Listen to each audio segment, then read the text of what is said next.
Assalamualaikum warahmatullahi wabarakatuh. Alhamdulillah alladzi khalaqal mauta wal hayata liyabluwakum ayyukum ahsanu amala.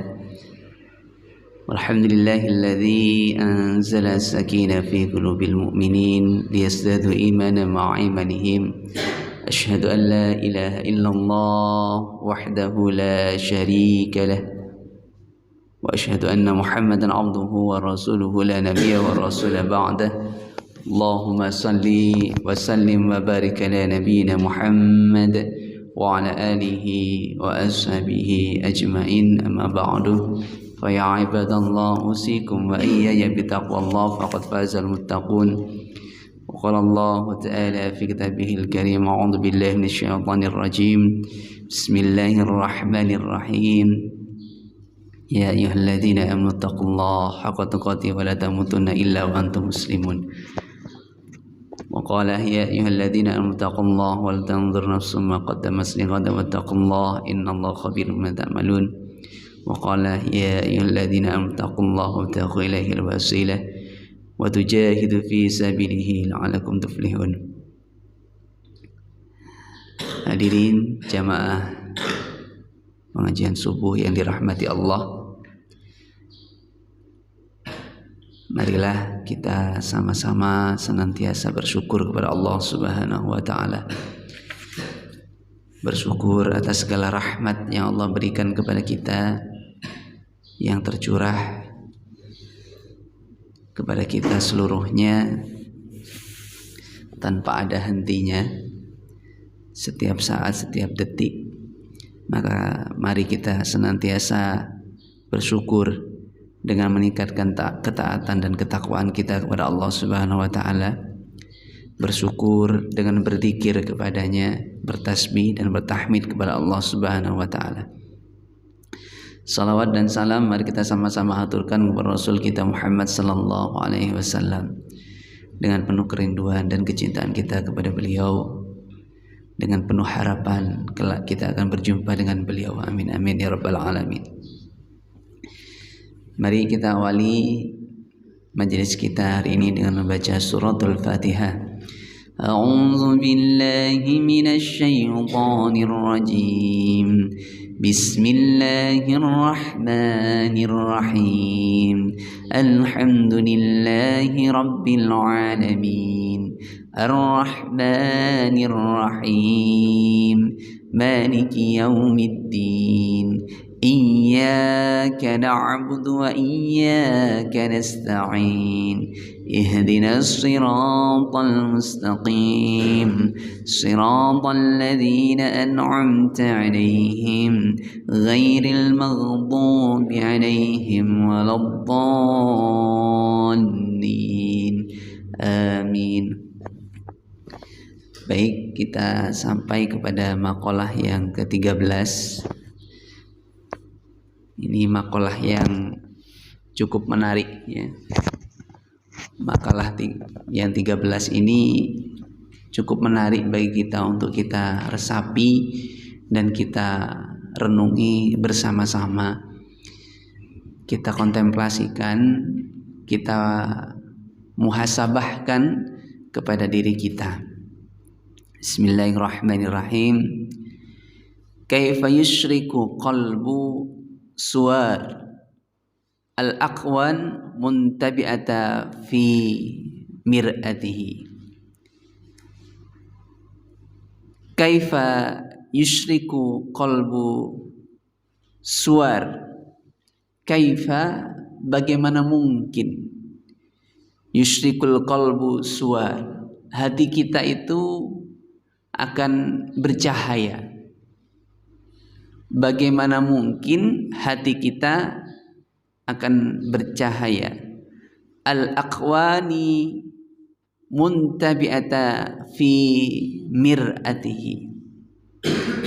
Sedangkan bayang-bayang tentang dunia masih tercermin di dalam hati kita. Bagaimana hati kita akan bersinar sedangkan bayang-bayang dunia masih menyelimuti hati kita. Kita tahu bayang-bayang itu sifatnya gelap, begitu ya. Sampai matahari pun ketika kena bayang-bayang bumi, maka dia juga gelap.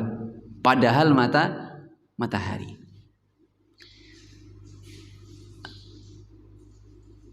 Dan juga rembulan pun ketika kena bayang-bayang bumi, maka dia juga gelap. Terjadi gerhana. Maka di semesta kita ini sekelas matahari yang sinarnya menembus ya apapun, sehingga di Indonesia kita ini terjadi siang dan malam dengan teratur.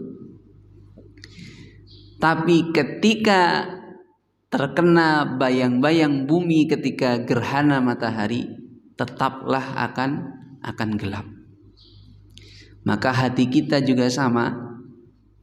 Seterang apapun hati ini yang di sana dihuni oleh ruh yang bersifat cahaya, maka kalau cerminnya masih ditutupi oleh bayang-bayang dunia, tentu tidak akan bersinar atau sinarnya tetap akan terhalang.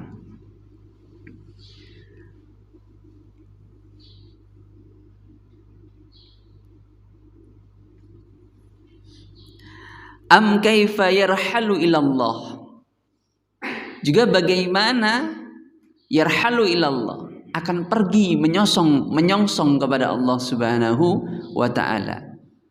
Wa huwa muqabbalun bisyahwatihi.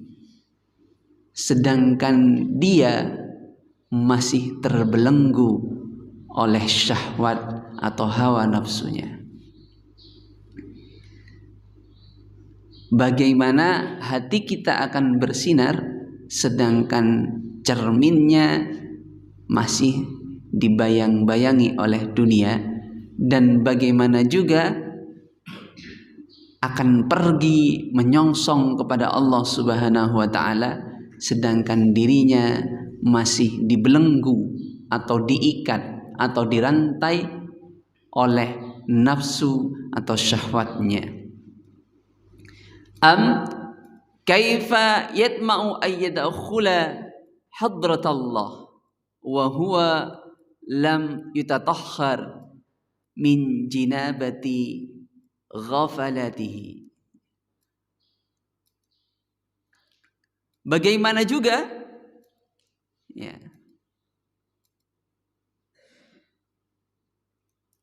akan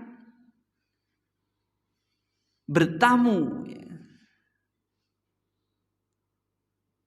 Yadkhula masuk ya, atau bertamu hadratallah, kehadirat Allah Subhanahu wa taala. Wa huwa lam yutatahhar, sedangkan dirinya lam yatatahhar ya, belum bersuci min jinabatihi, dari jinabat atau dari kotoran. Kalau jinabat itu kan kotoran besar ya. Ghafalatihi, dari kotoran kelalaiannya. Bagaimana mungkin akan masuk atau bertamu kepada Allah Subhanahu wa taala sedangkan dirinya masih kotor, dipenuhi dengan berbagai macam kelalaian. Maka saya sering, termasuk diri kita sendiri, mengatakan bahwasanya terkadang atau bahkan sering dosa kita ini yang banyak ya, kita yang kumpul di sini bukan yang di luar, itu bukan karena dosa-dosa besar atau bukan karena dosa-dosa maksiat yang sering kita lakukan, tetapi dosa kelalaian yang terakumulasi sehingga menjadi besar. Sering kali kita itu kalau maksiat oke lah, saya yakin banyak yang bisa menghindari. Taat oke, banyak yang bisa langsung segera taat. Tapi untuk lalai, terutama lalai waktu, siapa yang bisa selamat dari kelalaian. Maka doa kita, Rabbana la tu'akhidna in nasina aw akhtana. Ya Tuhan kami, jangan hukum kami in nasina, kalau kita lalai, aw akhtana, ataupun kalau kita melakukan kesalahan kepada Engkau ya Rabb. Begitu ya. Jadi kalau menurut saya pribadi, yang patut kita waspadai itu adalah kelalaian. Karena sifatnya jauh lebih halus daripada kemaksiatan. Kalau kemaksiatan kelihatan, wah ketok maksiat jauhi. Tapi kalau kelalaian, kan seringkali kita terlena oleh kelalaian itu. Am kaifa yarju ayyam faha daqaiqal asrar wa huwa lam yatub min hafawatihi. Am kaifa yarju ayyafhama, bagaimana mungkin akan menyingkap kebodohan atau pergi terhadap kefahaman atau kepada pengetahuan daqaiqal asrar, dari berbagai macam rahasia, wa huwa lam yatub, sedangkan dia lam yatub, belum bertaubat, ya, min hafawatihi, dari berbagai macam kekeliruannya.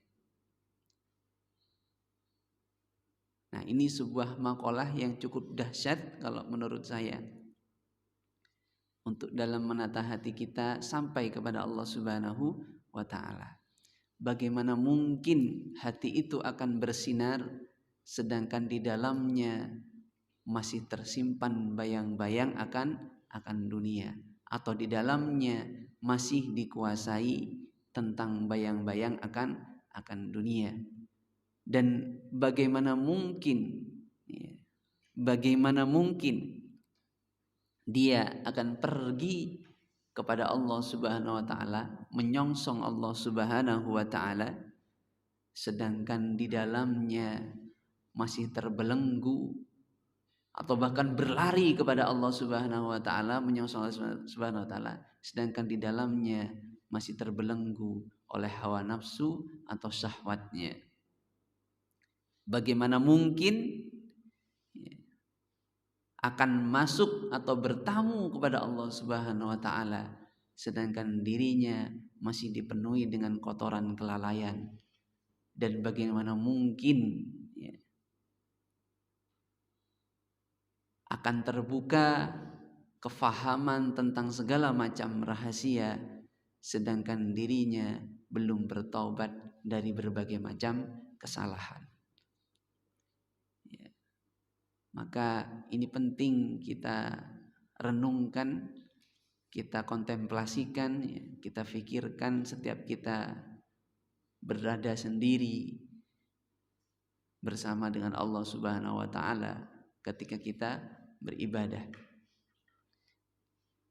Kenapa memang Allah memerintahkan itu untuk beribadah itu adalah di malam hari. Di malam hari. Karena Allah faham betul di siang hari manusia itu disibukkan dengan berbagai macam pekerjaan.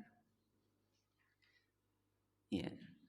Atau dengan kata lain, letakkan dunia di dalam genggaman, tapi jangan letakkan dunia di dalam hati. Ambil dunia dengan tanganmu, tapi jangan kau ambil dunia dengan hatimu. Kenapa? Kalau kita ambil dunia dengan tangan kita, maka akan mudah kita lepaskan.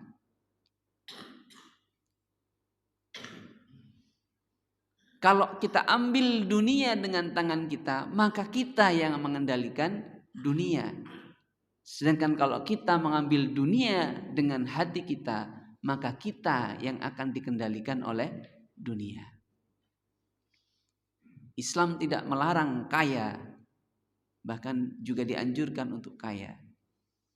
Tetapi Islam melarang meletakkan dunia di dalam hatinya secara berlebihan. Maka ambil dunia dengan genggaman tangan, jangan ambil dunia dengan hati. Karena ketika diambil dunia dengan hati, maka dunia itu sendiri yang akan meliputi hati kita atau menguasai hati kita. Sehingga segala bentuk pola tindak tanduk, kelakuan, perilaku, semuanya akan termotivasi oleh dunia. Berbeda kalau dunia diletakkan di dalam tangan, maka motivasi akan dunia itu berada di dalam genggaman. Sedangkan untuk apa dunia itu akan dikendalikan oleh hati kita sendiri, bukan hati kita yang dikendalikan oleh dunia. Maka seperti itu. Kita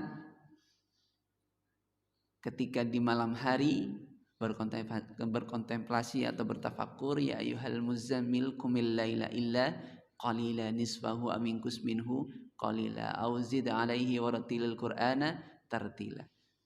Bangunlah di malam hari, ya, awingkus minhu, kurangi sedikit dari setengah malam, au zid alaihi, atau tambahi sedikit. Jadi boleh sebelum tengah malam itu kalian sholat malam boleh. Tidak harus melewati tengah malam. Apa dasarnya Ustaz? Lah itu dasarnya surat Al-Muzammil. Ya. Maka sholat tarawih itu termasuk sholat malam, tapi dilaksanakan setelah sholat isya. Kalau zamannya Rasul itu dilaksanakan setelah isya agak lama. Cuman kalau kita kan setelah isya agak lama ada yang tarawih.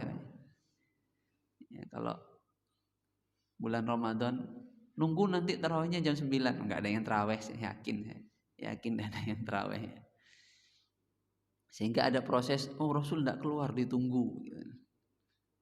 Jadi Rasul setelah sholat isya itu masih kembali ke rumahnya terlebih dahulu, ke kediamannya, baru ditunggu keluarnya. Rasul kok keluar sholat, baru diikuti beberapa hari. Maka jadilah syariat sholat tarawih itu. Dasarnya adalah awingkus minhu qalila. Ya, nisfahu, di tengah malam, awingkus minhu, atau kurangi sedikit dari tengah malam, au zid alaihi, atau tambahi. Ya, warattilil qur'ana tartila. Kemudian bacalah Al-Qur'an dengan tartil. Boleh baca Al-Qur'an, boleh dzikir. Inna sanulki alaika qawlan sakila. Inna nasyi'atal laili hiya asyaddu wata'aw wa aqwamu qila. Karena di malam hari itu suasananya tenang. Sehingga bisa lebih bermakna, kata Allah Subhanahu wa taala di dalam Al-Qur'an.